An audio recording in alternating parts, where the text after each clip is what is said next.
Hello and welcome to News Central Television. I am Lekon Onobanjo. The headlines at this hour. Nigeria's President Tinubu departs Abuja for Paris, France on a private visit. Ondo State Governor Aiyedatiwa nominates a former Deputy Clerk to the National Assembly, Olayide Adelami, as Deputy Governor. Supreme Court in the Comoros affirms President Assoumani's re-election as opposition cries foul. Details to come your way shortly.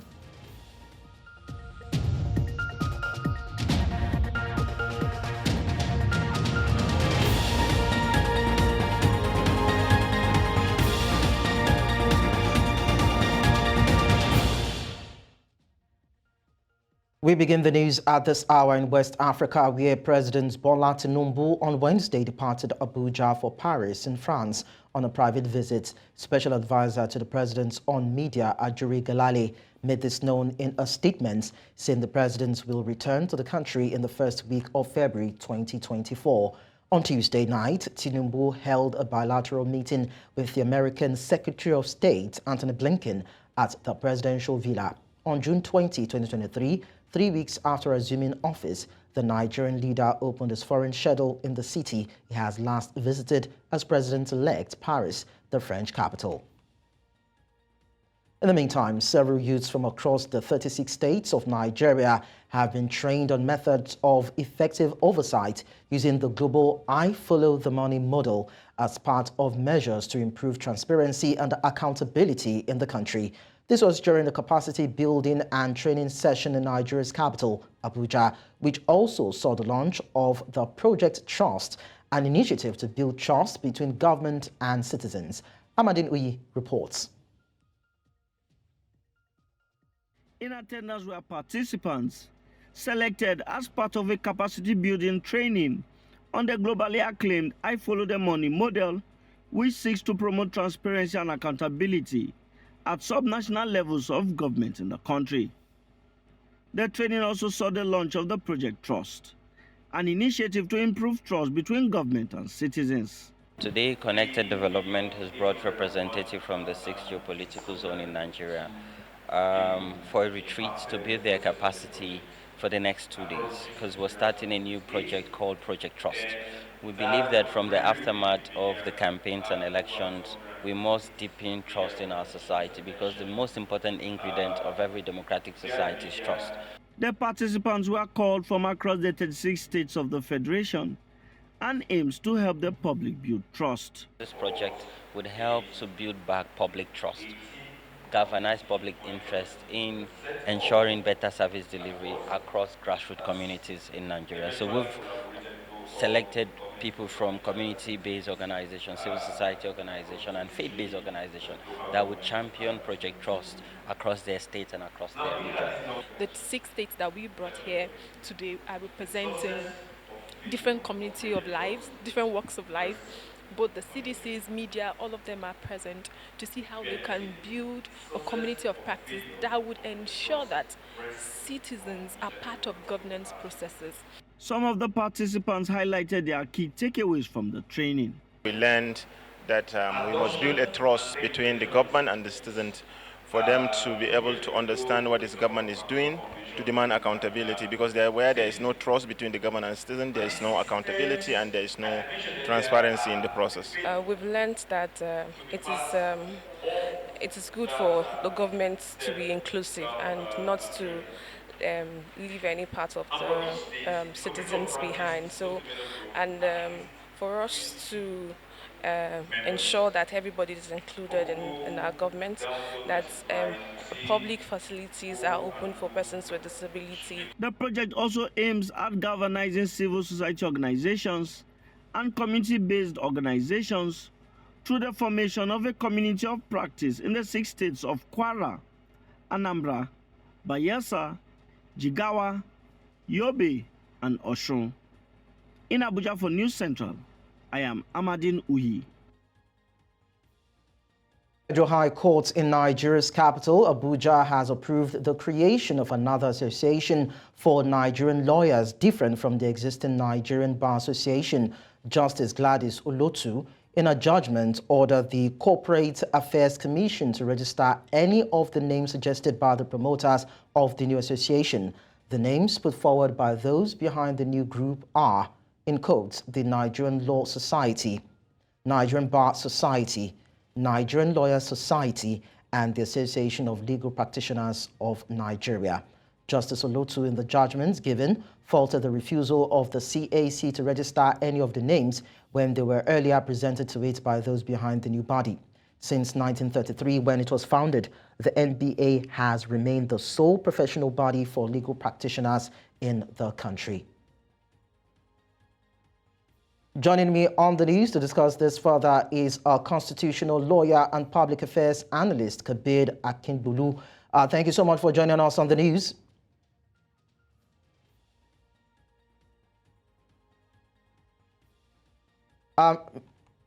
Mr. Kabir Akinbulu, I want to believe that you can hear me. I'd like to find out from you, are there any valid reasons why there should be another association by lawyers in Nigeria, aside the fact that we have an NBA that has been in existence since 1933?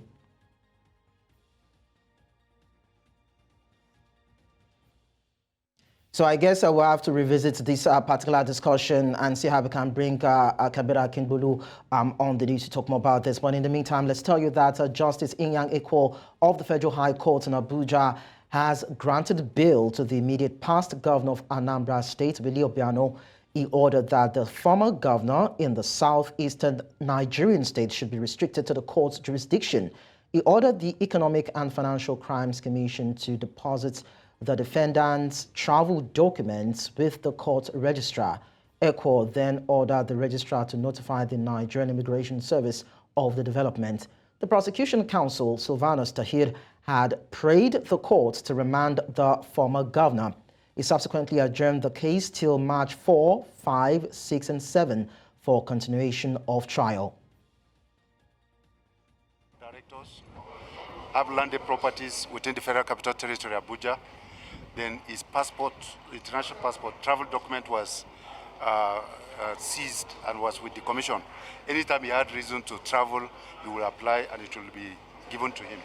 So the court essentially adopted the administrative bail conditions that the defendant enjoyed while on administrative bail. Then additionally, since the court wasn't part of the previous bail conditions, we applied that the verification be done on the residential and business addresses of sureties. And like you know, bail is always a discretion of the court. While he was with us, to the best of my knowledge, he didn't flout any of those bail conditions. The important thing is that he should appear before the court. Ondo State Governor Aiyedatiwa has nominated a former Deputy Clerk to the National Assembly, Olayide Adelami, as the Deputy Governor of the state. The nomination of Adelami is coming barely 6 hours after the State Governor dissolved the State Executive Council on Wednesday. In a statement issued by the Chief Press Secretary to the Governor, Ebenezer Adeniyan, the name of the new Deputy Governor has been transmitted to the State House of Assembly for approval.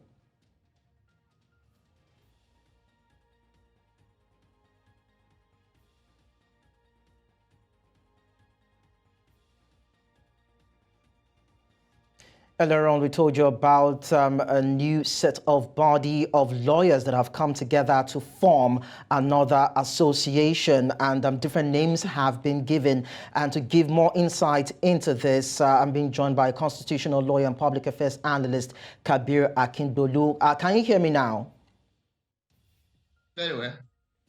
So earlier on, I asked, are there valid reasons why there should be another association of lawyers in Nigeria besides the NBA that has been in existence since 1933? Well, we don't even know we don't even need to go far. The Constitution gives freedom of association to everybody, freedom of assembly. So if we go by that one, there is nobody that can circumspect your right to join or form any organization or club. So rather than be completely, forced to belong to a particular association, which, activities are being carried on in a way that some of the members are not satisfied and they are questioning it.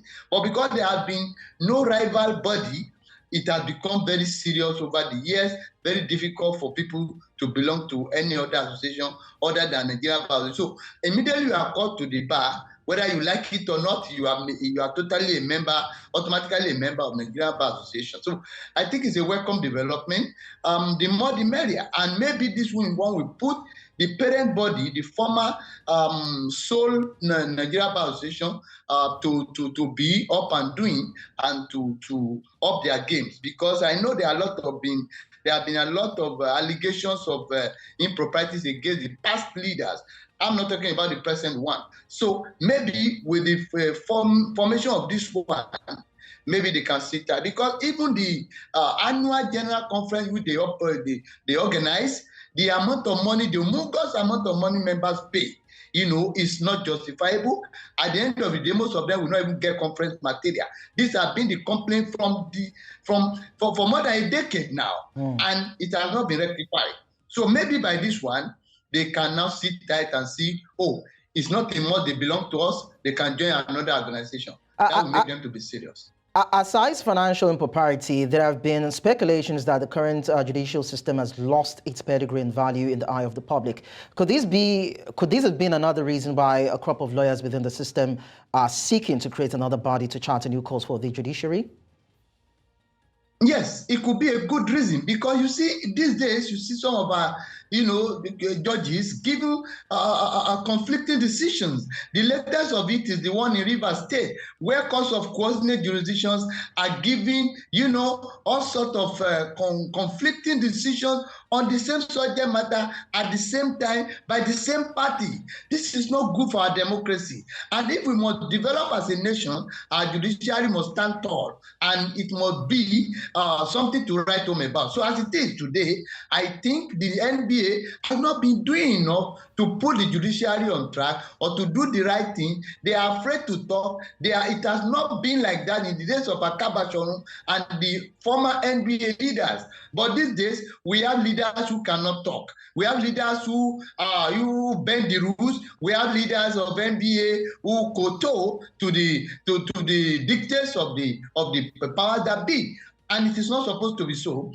The NBA is supposed to be the spokesperson of all lawyers, and it's also supposed to speak law, not to speak politics. So this is what we have been seeing. And as it is today, with the formation of the new body, I want to think that things are going to be different, because each of them will want to shine, each of them want to do good things that will impress the public. They're supposed to be the mouthpiece of the public, for crying out loud. So permit me to ask, if it is constitutionally right for such a body to exist alongside an establishment, that is the NBA, then why did the CAC refuse to register that particular association? Over the years, the authority of the NBA has been meddling with the I think I've been finding a way to ensure that this it may not be official, but because of the way they hold, the CAC have found it difficult. It looks strange, you understand, for them to register it. But now that the court has made a pronouncement, the CAC have no option than to register them, except they want to flout the court order and be guilty of contempt of court. As finally, what would you expect this new body to do differently to improve the value of justice administration in Nigeria, since, of course, its establishment has been ratified?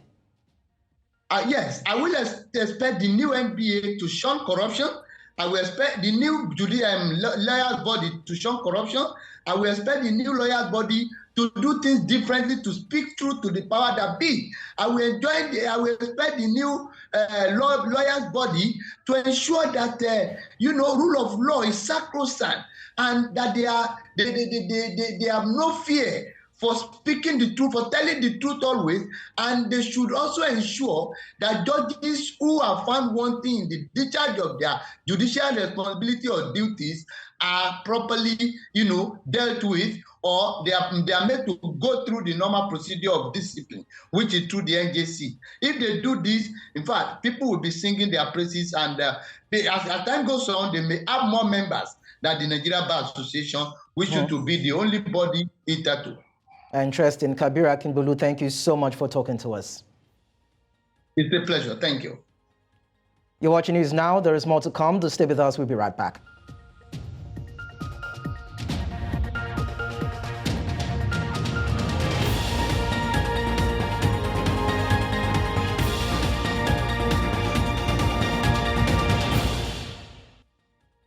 Many thanks for staying with us. Now, 2 refuse evacuators have been reportedly injured following an explosion at the Maitama district of Abuja. The Nigeria police, however, says that the explosion which led to their injuries was not caused by an explosive ordnance, as allegedly being reported on social media, but by an overheated metal refuse container. The police, via a statement by the FCT Police Command Public Relations Officer, adds that a rapid response team, including several members of its explosive ordnance disposal unit, was deployed to assess the situation on the ground, and the findings reveal that there is no cause for alarm. Marvelous Obomano is at the scene, and he will be telling us more as regards this. Hello, Marvelous. Can you confirm that the statements earlier released by the police is true? Well, the police did say that the explosion that happened here around 11 a.m. at what we call Ibrahim Babangida Boulevard at the Maitama axis of Abuja, Nigeria's capital. Well, the police is saying that it's not caused by any explosive ordnance, but we don't know if that is really for sure for now, because some of the people I spoke with when I arrived at this scene said that the police anti-bomb squad and then DSS also visited the site and said they are investigating to know the root cause of the explosion. So we've not heard anything officially from the anti-bomb squad or the DSS, but just a statement released by the police that it was not caused by any explosive ordnance. But people around this area say they don't know what actually caused it. And then where I'm standing exactly is just the scene of the explosion. As you can see, some refuse scattered around the vicinity. Now there is this agency charged with the responsibility of picking waste bins around Abuja. They are called Abuja Environmental Protection Board. So in the morning around 11 a.m., officers came to evacuate some of the waste around this place. So it was at that moment they were evacuating the waste that suddenly they just saw the explosion happening, and they had to make a way to rescue themselves. But at the end of the day, 3 of their field officers were badly injured and they were rushed to a Maitama hospital. And then some commuters around the vicinity where this explosion happened were also badly injured, including vehicles. Now when you look around, just we're already losing light, so you might not really see the picture, but deep down close to that place where the video is showing, there are still signs of broken glasses and then some blood splatters on the wall to show the injury that people sustained when this incident happened. So if we are not privy to what actually caused the explosion rather. So, but maybe as the police investigates more, they can come out to tell us what actually was the cause of the explosion. I'm concerned now about those who were injured. Do you have any information about their health status? Well, we don't have that information for now, but people we met on ground said when the incident happened and they were badly injured, they were rushed, to Maitama Hospital, where they claim they are receiving treatments as it stands now. So we are not aware of their current status now, except that after now we'll also be going to the hospital to look at, those injured because of the explosion. Before I let you go, Obomano, we saw what happened in Ibadan, in Kaduna, Rivers, and now we're hearing of an explosion of some sort in Abuja. From what you've gathered so far in the last few days, is there any cause for alarm looking at the rates at which we're beginning to hear and see explosions happen in the country? Lekon, I can explain to you comfortably that there is palpable fear among residents of Abuja as it stands now, because it seems like the nation's capital is a bit tense. In fact, since we started this year, January, there has been a lot of issues, cases of kidnapping and other form of insecurity in Nigeria's seat of power. And so residents of Abuja are saying that if Nigeria's seat of power is becoming tense, we're having issues of, unwanted kidnappings. Of course, you are aware the one that happened in the Buhari axis of the nation's capital, and unfortunately the victims were in fact, after paying ransom, they brought them back, about 6 of them. Beyond that one that happened in Buhari, we also saw the one that happened in Kurudu and other areas in the nation's capital. So the rate of the kidnapping, and now we are hearing of an explosion of some sort, there is palpable fear among residents of the Abuja, and I can share in their sentiment, because as I'm standing here with you, I'm already I'm worried. I don't know what else would happen. A lot of citizens, some are complaining one chance, some are complaining kidnapping, and a lot, and it's happening just under the nose of the presidency. And whether the presidency or the security people are doing enough to combat these challenges is left for them to say. But there is a palpable fear here in the nation's capital. That would actually mean that there's a lot that the government needs to do, both at the national and subnational level, to deal with the issues of insecurity in the country. Marvelous Obomanu, thank you so much for the updates. I really appreciate. Moving on now, angry youth in Mangu local government area of Plateau State, north-central Nigeria, have defied the curfew placed by the state government to continue to perpetrate crime in the area. Gunshots are still being heard from different quarters, while houses, hospitals, churches, mosques and other property are still being burned. There are rumors of different casualty figures with many injured people, but there hasn't been any officially confirmed figure. News Central's Chizo Banyonwe, who is on the ground, reports that heavy security personnel are at hotspots around the vicinity to ensure a de-escalation of the attacks. Details of this will be brought to you in our subsequent bulletins. Moving on now. The mood across the Nigerian broadcasting sector is celebratory following a recent ruling by the Federal High Court of Abuja that nullified the powers of Nigeria's broadcasting regulator, the National Broadcasting Commission, to impose fines on broadcast stations for alleged breaches of the Nigeria Broadcasting Code. This came after the Commission fined a television station and 3 pay TV platforms 5 million naira each in 2022 for supposedly undermining Nigeria's national security by airing documentaries on banditry within Nigeria. This ruling was widely seen as a victory for freedom of expression and an independent press across the broadcast media landscape in Nigeria. Niyomoni tells us more in this report. The judgment in the suit instituted by Media Right Agenda MRA against the National Broadcasting Commission NBC of Nigeria calls into question broadcast code that provide the NBC overly broad authority to sanction media organizations for content as potentially infringing on press freedom. The fact that it's an administrative body exercising judicial powers was a problem. The procedure it was using without giving broadcasters an opportunity to defend themselves before imposing fines violates our constitution, which is the right to fair hearing. Anybody who is accused of an offense must be given an opportunity under the constitution to defend themselves before any punishment is imposed.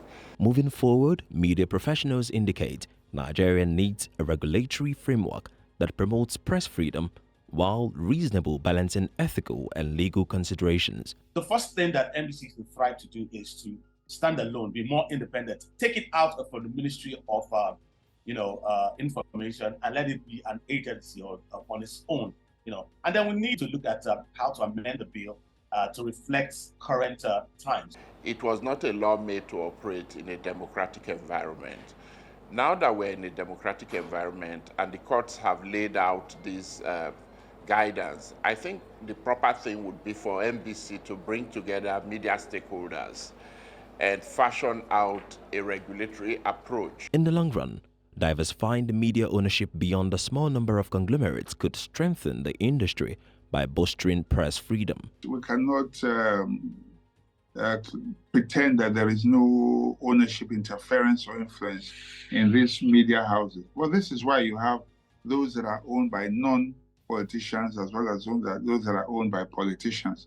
And to create a balance, when you hear from the media that are owned by government or the politicians, there's also the need to hear, the voice of the people from stations that are not owned by politicians or the government. All efforts to get reaction from the NBC regarding the reported court appeal were unsuccessful, as the recent court ruling presents an opportunity for Nigeria to re-examine its media laws and regulatory practices to develop a model that achieves a better equilibrium between press freedom and public interest. While the court verdict is a welcome development towards holding government at all levels accountable, what happens when ethics and professionalism are thrown overboard by broadcasters and broadcast stations? In Lagos for News Central, Ni Omoni. The United Nations in Nigeria has urged the federal government to place education at the center of all peace-building efforts to build an enduring culture of peace in the country. In a joint statement by UNESCO, UNICEF and UNIC to mark the International Day of Education in Nigeria, the UN emphasized the urgent need to prioritize education as a tool for promoting human dignity, tolerance, and peace. The head of UNESCO Abuja office and UNESCO representative to Nigeria, Abdulrahman Diallo, disclosed that the body has set new standard instruments on education for lasting peace.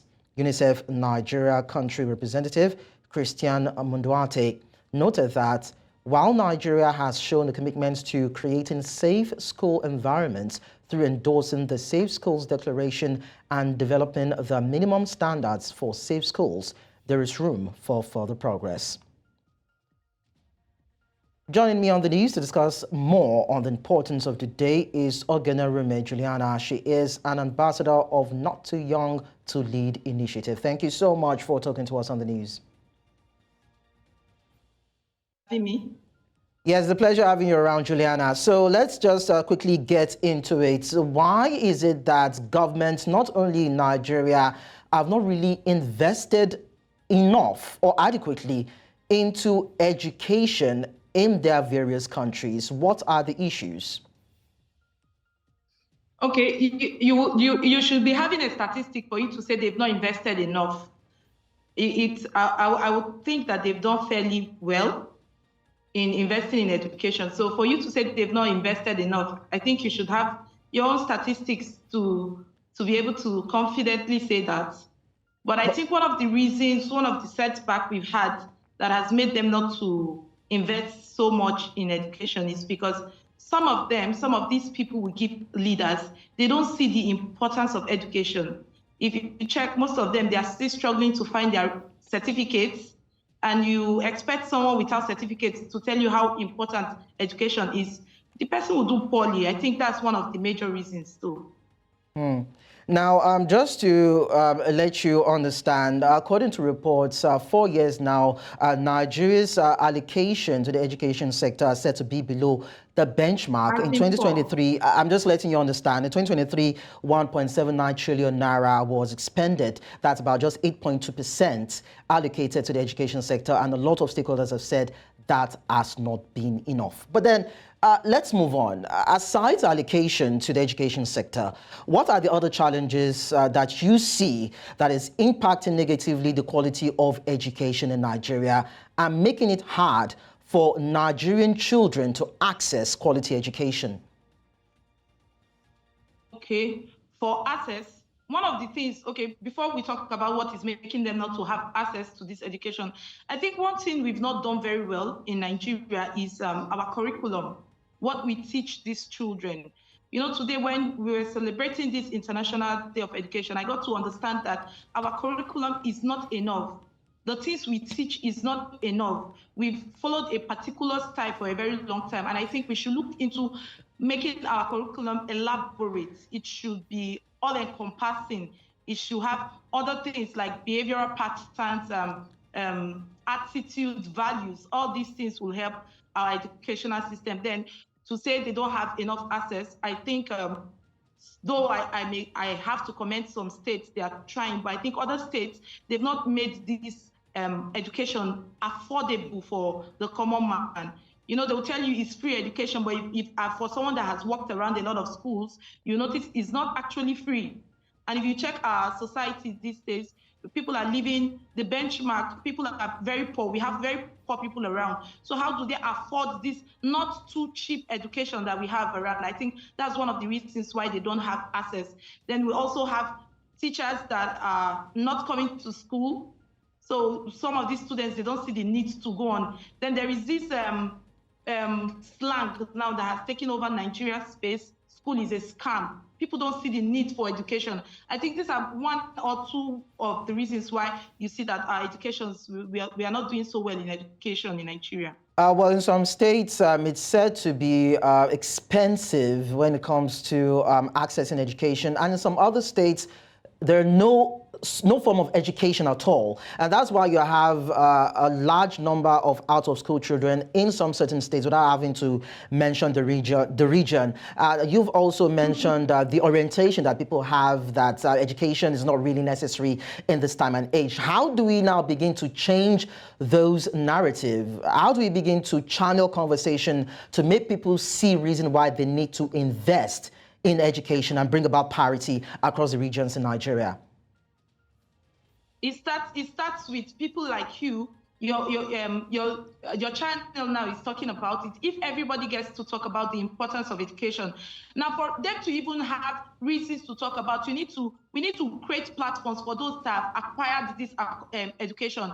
Let's see that those people that have gotten this education, they are prospering. Then you have the confidence to talk to these young ones that school is actually not a scam. When you see that things are going, we need to talk about it more. Our churches, in different institutions, the government needs to make, in every state, I think they have this orientation agency. The orientation agency, they have a lot to do.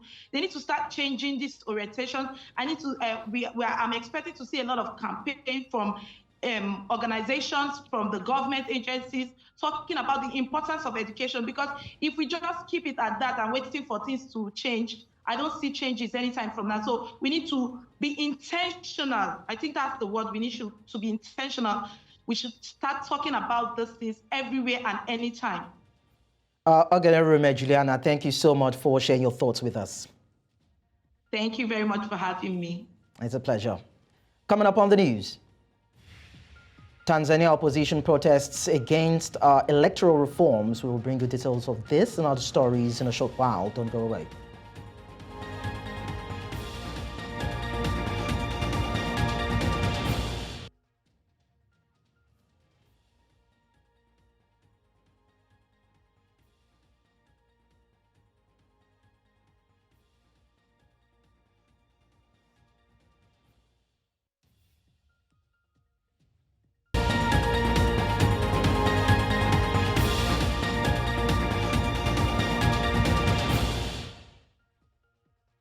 News Central now continues in East Africa, where thousands of people protested in Tanzania on Wednesday against proposed changes to electoral laws in the largest public demonstration since the government lifted a ban on opposition political rallies a year ago.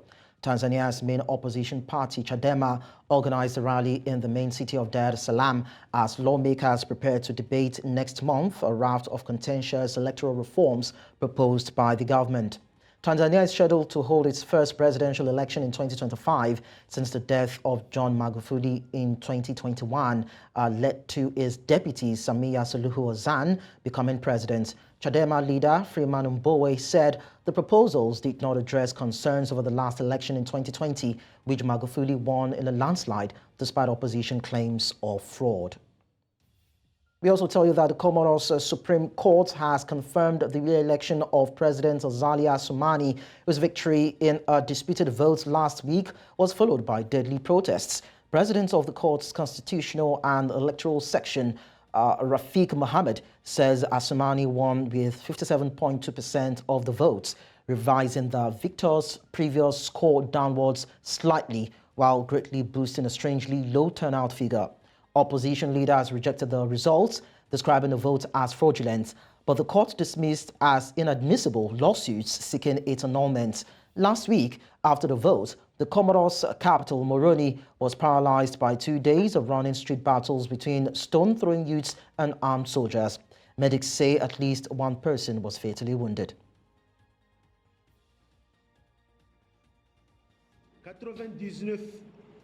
99 541, soit 57,2%. Daoud Abdallah au premier tour, considérant que le candidat Azali Assoumani a recueilli la majorité absolue des suffrages exprimés, qu'il y a lieu de le déclarer élu au premier tour de l'élection présidentielle du 14 janvier. In the meantime, opposition candidates in the Comoros have rejected the results of the presidential election, which saw the victory of the incumbent Azali Assoumani. This comes a few days after clashes in the capital following the announcement of the provisional results last week and Wednesday's affirmation of Assoumani's victory by the apex courts. Si la Cour s'amenait à valider des résultats fabriqués qui ne reflètent pas la réalité du scrutin, nous serons dans l'obligation de ne pas reconnaître ces résultats. Et chose promise, chose due, moi je ne reconnais pas ces résultats et je demande à mes électeurs de ne pas les reconnaître aussi. La démocratie c'est le peuple. J'ai été candidat pour le peuple, j'ai été élu par le peuple, donc je me considère élu par le peuple et j'estime que le 26 mai, il y aura plusieurs investitures parce qu'on ne va pas se laisser faire, nous allons lutter et combattre jusqu'à ce que défendaient ces jeunes musulmans, c'est notre combat. Now, nearly 3 decades after the genocide in Rwanda, the bodies of the victims are still being found. Around 100 volunteers, many wearing face masks and rubber gloves, turned over the red soil in Goma village with a somber determination as a crowd watches on from a slope above. Skulls, teeth, and other shards of bones are placed carefully into plastic bags, while shoes and tattered clothing, possible clues to identifying the loved ones never found, are collected elsewhere. Naftali Aishakaye, president of the Genocide Survivors Group, Ibuka, says the remains of 119 people had been unearthed over 3 days.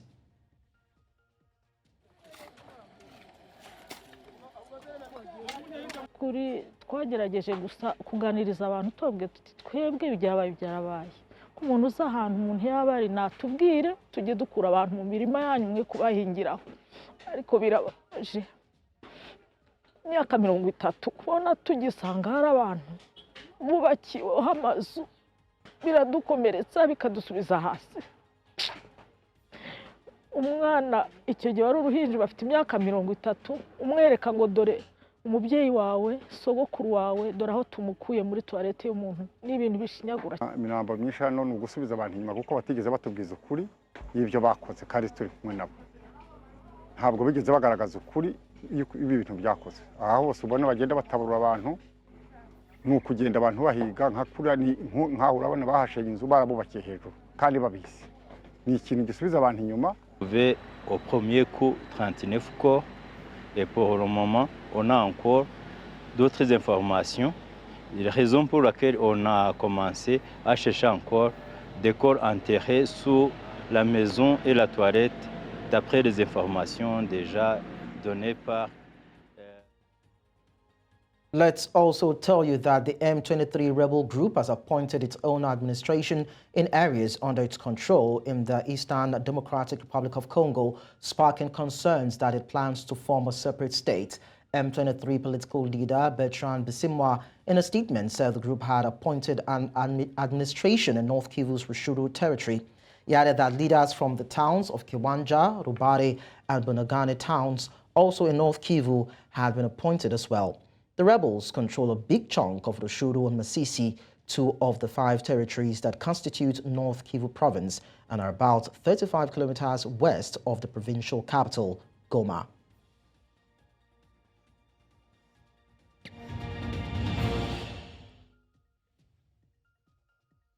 Away from the shores of Africa, we tell you that the United States says its forces have carried out strikes in Iraq on 3 facilities used by Iran-backed militia.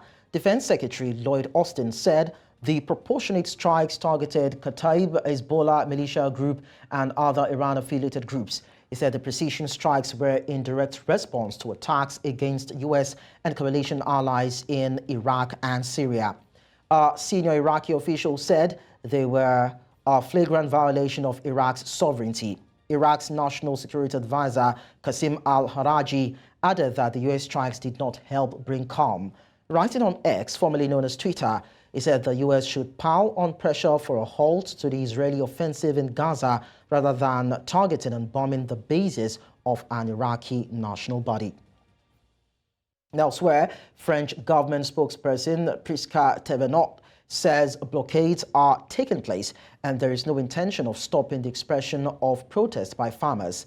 Thévenot spoke after the weekly cabinet meeting about French farmers' protest before answering other questions on the nomination of the remaining cabinet positions, as well as the controversy surrounding the Stanislas private school and the current education minister. Il y a effectivement eu un non-respect de Parcoursup sur l'établissement que vous avez cité. Mais si ça a été écrit récemment dans Mediapart, et c'est très bien, ça a été travaillé dès la mise en place de ce rapport en août dernier. Et, je peux le dire d'autant plus, par Gabriel Attal, qui était au ministère de l'Éducation nationale à ce moment-là, et j'étais sa secrétaire d'État. Les blocages ont lieu et il n'est pas question effectivement de venir empêcher cette expression de revendication qui se passe, encore une fois, au-delà du drame que nous avons vécu tous ensemble hier, qui se passe bien, dans des conditions de sécurité respectées, parce que les manifestations sont organisées dans un cadre légal. Et pourquoi je peux arriver sur votre petite question, j'ai envie de vous dire qu'il n'y a plus une grande attente et que ça ne va pas tarder puisque ça a été annoncé. At least 39 people have been killed and 9 others injured in a fire that started in the basement of a shop in the Chinese city of Xinhu. State media said the fire started on Wednesday afternoon local time in the city of Jiangxi province. Footage from state-backed Global Times showed smoke billowing from buildings and people jumping from windows. President Xi Jinping has called for an investigation into the blaze. He also demanded the resolute containment of similar deadly incidents in the country.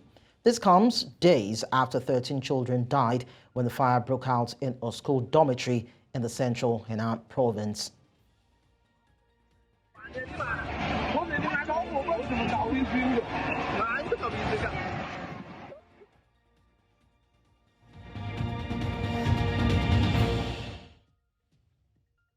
Straight to business. Nigeria is taking steps to bridge the gap between the official and unofficial rates of its currency, the naira, by reintroducing public visibility to foreign exchange trading. The country's financial crimes watchdog has authorized the Association of Bureau de Change Operators of Nigeria to publicly display the buying and selling rates of the naira against the dollar online. This move aims to boost market competitiveness, facilitate price discovery, and counter the influence of the parallel market. It signifies a shift from the previous central bank leadership's measures to control Bureau de Change operations and limits the visibility of the unofficial markets. Despite these efforts, the naira remains under pressure, facing challenges such as inadequate liquidity in the official markets and a widening spread between the official and unofficial rates.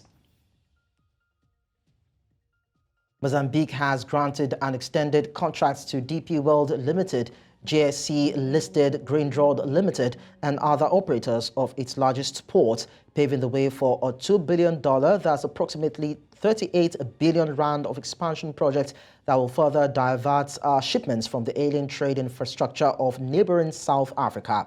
The consortium, which also features Mozambique's state-owned railway operator, has secured a 25-year extension to manage the port in the capital city of Maputo, with the agreement set to run until the year 2058. The Council of Ministers greenlit the arrangement on Tuesday, with investments totaling nearly $1.1 billion slated for year 2033, when the original concession was due to expire. The port's capacity is projected to swell to 54 million tons annually by the year 2058, up from 37 million tons this year, as outlined in the extended concession agreement, which encompasses the expansion of a coal terminal Matola adjacent to Maputo to 18 million tons per year from 7.5 million tons.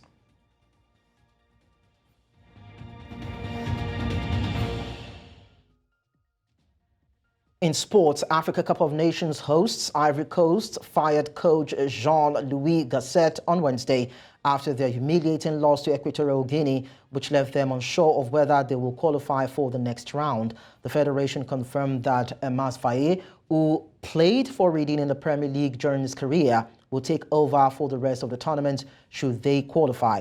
The 4-0 loss to the small Central African country on Monday was the heaviest defeat suffered by a Cup of Nations host and left the Ivorians third in Group A, waiting to see whether they might qualify as one of 4 best third-place finishers. A statement said the 70-year-old Gazette, who was hired in May 2022, was fired for insufficient results.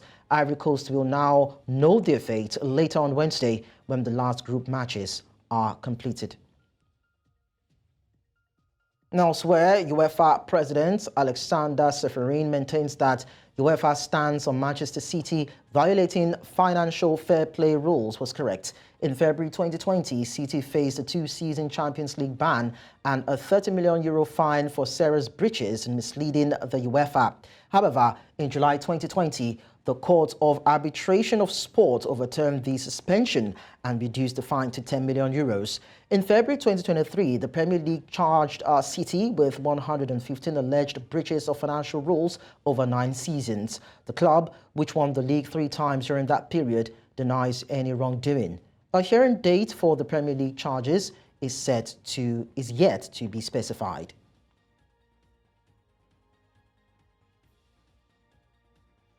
And that's all at this hour, but before we go, let's take another look at some of our major stories.